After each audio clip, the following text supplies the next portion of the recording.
Hello, नमस्कार दोस्तों, स्वागत है आपका अपने ही चैनल जीके लेजी लर्नर में। दोस्तों आज हम प्रैक्टिस सेट 14 को कवर कर रहे हैं। ये हमारे एसएससी जीडी 2023 और 24 के क्वेश्चन हैं।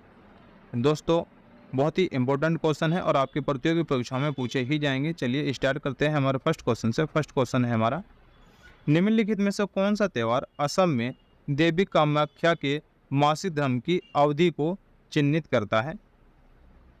निम्नलिखित में से कौन सा त्यौहार असम में, असम की बात कर रहा है दोस्तों, पेंसिल को थोड़ा छोटा कर लेते हैं। असम में की बात कर रहा है, असम की। असम में देवी कामाख्या के मासिक धर्म की अवधि को चिन्हित करता है, तो सही जवाब होगा आपका ऑप्शन ए, अम्बुबाची मेला है जो। ठीक है दोस्तों, ऑप्शन ए आपका सही जवाब होगा। अम्बुबाची मेला है जो ये त्यौहार है, असम में देवी कामाख्या के मासिक धर्म की अवधि को चिन्हित करता है। ऑप्शन ए आपका सही जवाब होगा। नेक्स्ट क्वेश्चन चलते हैं हम। नेक्स्ट क्वेश्चन है हमारा, ओलंपिक में भारत के प्रथम ध्वजवाहक का नाम क्या था? ओलंपिक में भारत के प्रथम ध्वजवाहक का क्या नाम था? तो सही जवाब होगा आपका ऑप्शन बी, पुरमा बनर्जी नाम था जो ओलंपिक में भारत के प्रथम ध्वजवाहक थे, उसका नाम पुरमा बनर्जी था। और पुरमा बनर्जी एक दौड़ की महिला है, दौड़ करती हैं, और ये इन्होंने जो 8 वर्ष ओलंपिक को जो ज्वाइन किया था, इन्होंने 1920 में ज्वाइन किया था, ज्वाइन किया था 1920 में। और 1920 में जब प्लेयर्स गए थे तो टोटल 5 सदस्य गए थे ओलंपिक खेल में। ठीक है दोस्तों, उस टाइम। और आपको कमेंट करके बताना है ये ओलंपिक खेल है, इसकी शुरुआत कब हुई थी। बहुत ही इंपॉर्टेंट है, आपको प्रतियोगी परीक्षा में पूछे जाते हैं, तो आपको बताना है ओलंपिक खेल की शुरुआत कब हुई थी। नेक्स्ट क्वेश्चन चलते हैं, निम्नलिखित में से कौन सा आंध्र प्रदेश की शास्त्रीय नृत्य है? निम्नलिखित में से कौन सा आंध्र प्रदेश की शास्त्रीय नृत्य है? तो सही जवाब है आपका ऑप्शन ए, कुचिपुड़ी जो है आंध्र प्रदेश का शास्त्रीय नृत्य है। ठीक है दोस्तों, और जो ये शास्त्रीय नृत्य है वो 8 प्रकार के होते हैं। शास्त्रीय नृत्य हैं जो ये 8 प्रकार के होते हैं। और कुचिपुड़ी का जो आपको पता होना चाहिए, जो ये कुचिपुड़ी का जो नाम है, ये कुचेलापुरम गांव से इसका नाम पड़ा हुआ है। ठीक है दोस्तों, और जिस गांव के कुचिपुड़ी बोलते हैं वो कृष्णा जिले का गांव है। ठीक है, याद रखना है, आपको पूछा जाता है क्वेश्चन कि जो कुचिपुड़ी है किस जिले से है, किस गांव से है, ये आपसे क्वेश्चन पूछता है। नेक्स्ट क्वेश्चन चलते हैं। नेक्स्ट क्वेश्चन हमारा, क्रिकेट विश्व कप 1983 में फाइनल मैच में निम्नलिखित में से किस खिलाड़ी ने सर्वाधिक रन बनाए थे? क्रिकेट विश्व कप 1983 में फाइनल मैच में निम्नलिखित में से किस खिलाड़ी ने सर्वाधिक रन बनाए थे? तो जो सही जवाब होगा वो आपका होगा ऑप्शन बी, कृष्ण मचारी श्रीकांत ने सबसे अधिक रन बनाए थे। कितने रन बनाए थे इन्होंने बनाए थे 38 रन 57 बॉल में। 38 रन बनाए थे 57 बॉल में, याद रखना है। और जो 1983 के जो मैन ऑफ द मैच थे वो कौन रहे थे? अब आप कहोगे जो सबसे रन बनाया था वही मैन ऑफ द मैच रहता है। नहीं, जो मैन ऑफ द मैच रहे थे वो रहे थे आपके Mohinder Amarnath ji, man of the match रहे थे।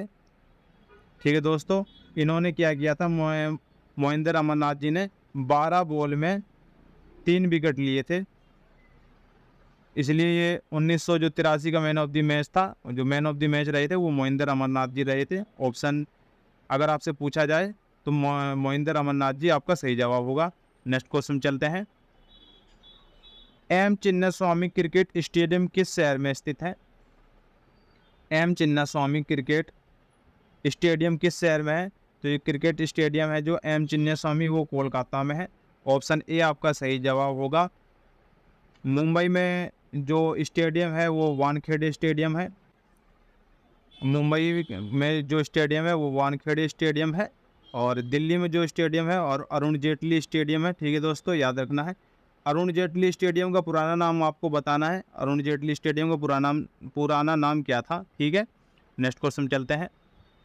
जागोई भारतीय शास्त्रीय नृत्य के निम्नलिखित में से किस नृत्य के रूप में प्रमुख शैली है? जागोई भारतीय शास्त्रीय नृत्य के निम्नलिखित में से किस नृत्य रूप की एक प्रमुख शैली है? शैली नहीं, शैली है। तो सही जवाब होगा आपका ऑप्शन ए, मणिपुरी नृत्य के जो रूप है उसकी एक प्रमुख शैली है। ऑप्शन ए आपका सही जवाब होगा। दोस्तों, जो ये आपके शास्त्रीय नृत्य है मणिपुरी का, जगोई भारतीय शास्त्रीय नृत्य, एक तो यही हो गया आपका जगोई। दूसरा है आपका एक चोलोम, इसका ये नृत्य है, दो प्रकार के हैं। ये चोलोम नृत्य है। चोलोम नृत्य क्या है? जिसमें फास्ट डांस होता है उसको चोलोम नृत्य कहते हैं। तांडव तरह का डांस होता है वो चोलोम नृत्य होता है। और जगोई भारतीय जो शास्त्रीय नृत्य है उसमें स्लो डांस होता है, धीरे धीरे हल्के हल्का डांस होता है। हाथ का फॉलो है, डांस का जो पैरों का स्पीड है वो बहुत स्लो स्लो होता है, तो वो जगोई नृत्य में आता है। ठीक है दोस्तों, याद रखना है, ये क्वेश्चन पूछे जाते हैं आपके। नेक्स्ट क्वेश्चन चलते हैं। नेक्स्ट क्वेश्चन हमारा, स्वामी दयानंद सरस्वती ने एक संगठन की स्थापना की जिसने हिंदू धर्म में सुधार का प्रयास किया। स्वामी दयानंद सरस्वती ने एक संगठन की स्थापना की जिसने हिंदू धर्म में सुधार का प्रयास किया। तो आपको बताना है कौन से संगठन की स्थापना की थी। तो सही जवाब है आपका ऑप्शन डी, आर्य समाज की स्थापना की थी। ऑप्शन डी आपका सही जवाब होगा। और आप बता दूं, आर्य समाज की जो स्थापना है वो 1875 में हुई थी, आर्य समाज की स्थापना। और जो इसकी स्थापना है किसके द्वारा हुई थी? तो जो इसकी स्थापना है वो मूल शंकर जी के द्वारा हुई थी। ठीक है, और मूल शंकर जी का जो नाम है वो दयानंद सरस्वती नाम था। मूल शंकर जी का जो दूसरा नाम है वो दयानंद सरस्वती है, आपसे पूछा जा सकता है कई बार। ठीक है दोस्तों, और जो दयानंद सरस्वती के गुरुजी थे, गुरुजी जो थे दयानंद सरस्वती के, वो थे स्वामी विरजानंद जी, ये इनके गुरुजी थे। ठीक है, इंपॉर्टेंट है, याद रखना है। नेक्स्ट क्वेश्चन है, निम्नलिखित में से किस गुप्त शासक को उनकी सैन्य उपलब्धियों के कारण भारत को नेपोलियन कहा जाता है? निम्नलिखित में से किस गुप्त शासक को उनकी सैन्य उपलब्धियों के कारण भारत का नेपोलियन कहा जाता है? सही जवाब है आपका इसमें ऑप्शन सी, समुद्रगुप्त को उनकी उपलब्धियों के कारण भारत का नेपोलियन कहा जाता है। ऑप्शन सी आपका सही जवाब होगा। दोस्तों, अब इसमें गुप्त समाज की शासन की बात आई है, तो जो गुप्त शासन के जो संस्थापक हैं श्री गुप्त जी थे। श्री गुप्त जी इसके संस्थापक थे गुप्त शासन के। और इसके बाद आए जो इसके बाद जिन्होंने शासन किया वो घटोत्कच थे, और घटोत्कच के बाद जो जिन्होंने शासन किया है वो चंद्रगुप्त प्रथम थे। ठीक है, याद रखना है आपको। नेक्स्ट क्वेश्चन है, निम्नलिखित में से कौन सा शब्द हमारे संविधान की प्रस्तावना में नहीं लिखा गया है? निम्नलिखित में से कौन सा शब्द हमारे संविधान की प्रस्तावना में नहीं लिखा गया है? तो सही जवाब है आपका ऑप्शन डी, साम्यवादी शब्द है जो हमारे संविधान की प्रस्तावना में नहीं लिखा गया है। ऑप्शन ये बाकी जो ऑप्शन है आपके ये लिखे हुए हैं, संप्रभुता, समाजवादी और पंथ निरपेक्ष, ये वर्ड उसमें लिखे हुए हैं, लेकिन साम्यवादी वर्ड ये नहीं लिखा हुआ है। ठीक है दोस्तों, नेक्स्ट क्वेश्चन है, भारत के संविधान की प्रस्तावना में वर्णित शब्दों का सही क्रम बताइए। भारत के संविधान की प्रस्तावना में, जिन लोगों ने भारत के संविधान की प्रस्तावना को देखा या पढ़ा होगा उन्हें पता होगा कि जो उसकी प्रस्तावना है उसका सही क्रम क्या है। तो जो सही क्रम है दोस्तों वो होगा सबसे पहले न्याय। भारत के संविधान की प्रस्तावना में पहले न्याय की बात की है, फिर स्वतंत्रता की बात की है, उसके बाद समता की बात की है, और फिर उसके बाद बंधुत्व की बात की है। ऑप्शन डी आपका सही जवाब होगा। अगर आप लोगों ने भारत के संविधान की प्रस्तावना को नहीं देखा है तो सर्च मार के देख लेना। नेक्स्ट क्वेश्चन है हमारा, निम्नलिखित संघ साहित्य क्षेत्र में सबसे छोटा क्षेत्रफल में कौन सा है? आपके जो ऑप्शन दे रखे हैं बताने हैं। निम्नलिखित संघ साहित्य क्षेत्र में सबसे छोटा क्षेत्रफल की दृष्टि में कौन सा है? तो सबसे आपका जो छोटा है सही जवाब होगा आपका ऑप्शन डी, लक्षद्वीप जो है ये सबसे छोटा है क्षेत्रफल की दृष्टि में, और इसकी बात की जाए तो ये 32 वर्ग किलोमीटर इसका एरिया है। और जो दूसरा सबसे छोटा देश है वो है चंडीगढ़ क्षेत्रफल की दृष्टि में। नेक्स्ट क्वेश्चन चलते हैं। हीराकुंड बांध किस नदी पर बनाया गया है? हीराकुंड बांध किस नदी पर बनाया गया है? तो जो हीराकुंड बांध है वो आपका महानदी पर बनाया गया है। ऑप्शन ए आपका सही जवाब है। और जो ये हीराकुंड बांध है ये उड़ीसा में है।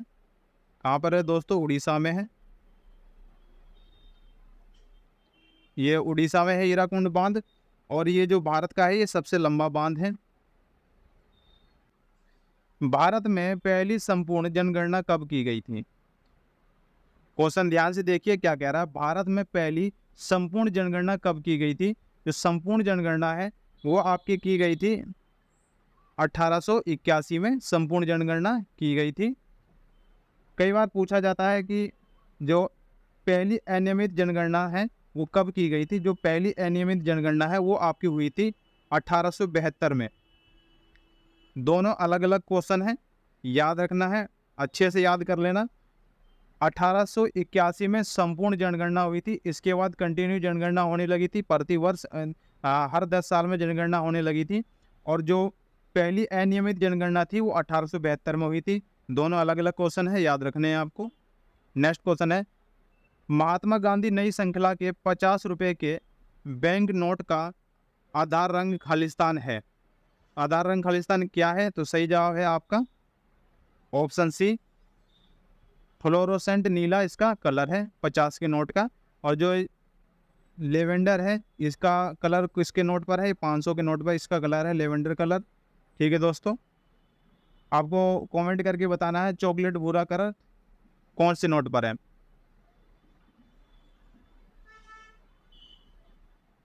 चॉकलेट भूरा कलर जो है वो कौन से नोट पर है आपको कमेंट करके बताना है। नेक्स्ट क्वेश्चन है,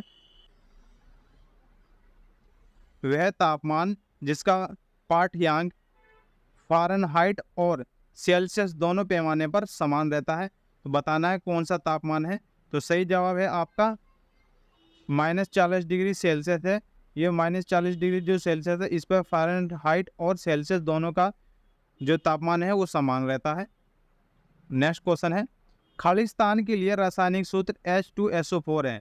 H2SO4 जो सूत्र है वो किसके लिए है? तो सही जवाब होगा आपका ऑप्शन डी, आयल ऑफ विट्री। ये इसका रासायनिक सूत्र है H2SO4। ऑप्शन डी आपका सही जवाब होगा। नेक्स्ट क्वेश्चन चलते हैं, किस विटामिन को थायमीन के नाम से भी जाना जाता है? किस विटामिन को थायमीन के नाम से भी जाना जाता है? तो सही जवाब होगा आपका विटामिन B1 को थायमीन के नाम से जाना जाता है। ऑप्शन बी आपका सही जवाब होगा। नेक्स्ट क्वेश्चन चलते हैं। नेक्स्ट क्वेश्चन है हमारा, हाल ही में किस देश से संबंधित लेखक जोजी गोस्पोडिनोव ने इंटरनेशनल बुक प्राइज 2023 जीता है? तो सही जवाब होगा आपका ऑप्शन सी, बुल्गारिया देश से संबंधित लेखक हैं जिनका नाम जोजी गोस्पोडिनोव है। इन्होंने पुरस्कार जीता है। और जो इनके द्वारा लिखी गई बुक है उसका नाम मैं बता देता हूँ। जो इनके द्वारा लिखी गई पुस्तक है दोस्तों मैं उसका नाम बता देता हूँ। उसका नाम है time shelter book. Time shelter book, ये उनका नाम है, बुक्स का नाम है। याद रखना है, बहुत ही इंपॉर्टेंट है, आपके जो प्रतियोगी परीक्षाओं में है पूछ सकता है। नेक्स्ट क्वेश्चन चलते हैं, चर्चित नम्दा कला का संबंध किस राज्य या केंद्र शासित प्रदेश से है? चर्चित नम्दा कला का संबंध किस राज्य या केंद्र शासित प्रदेश से है? तो सही जवाब होगा आपका ऑप्शन सी, चर्चित नम्दा कला का जो संबंध है वो जम्मू कश्मीर से है। जो नम्दा कला एक कला है जो मुग़ल शासक काल में थी। और ये जो शासक काल है ये घोड़े के ऊपर, जानवरों के ऊपर लगाई जाती थी। चित्रकला है ये एक तरह की। ठीक है, नेक्स्ट क्वेश्चन है, विश्व क्रिकेट में लगातार 100 टेस्ट मैच खेलने वाले प्रथम गेंदबाज कौन बने हैं? विश्व क्रिकेट में लगातार 100 टेस्ट मैच खेलने वाले प्रथम गेंदबाज कौन बने हैं? सही आंसर है आपका option B, Nathan Lyon test match खेलने वाले प्रथम गेंदबाज बने हैं। 100 टेस्ट लगातार खेलने वाले प्रथम गेंदबाज हैं। ऑप्शन बी आपका सही जवाब है। तो दोस्तों क्वेश्चन आज के लिए इतना ही थे। ये आपके लिए होमवर्क है, आपको कमेंट करके ज़रूर बताना है। अगर आपको नहीं पता है तो सर्च मार के बताइए, लेकिन बताइएगा ज़रूर। भारत के लिए 100 टेस्ट मैच खेलने वाला पहला खिलाड़ी कौन था? भारत के लिए 100 टेस्ट मैच खेलने वाला पहला खिलाड़ी कौन था? आपको कमेंट करके ज़रूर बताना है। तो दोस्तों मिलते हैं अब न्यू प्रैक्टिस सेट में। आपको हमारी वीडियो कैसी लगी कमेंट करके ज़रूर बताइएगा, ताकि मैं अपनी गलतियों को सुधार सकूं। और ऐसे ही वीडियो आपको टाइम पर मिलती रहे, हमारे चैनल को सब्सक्राइब कर लीजिए। मिलते हैं नेक्स्ट वीडियो में।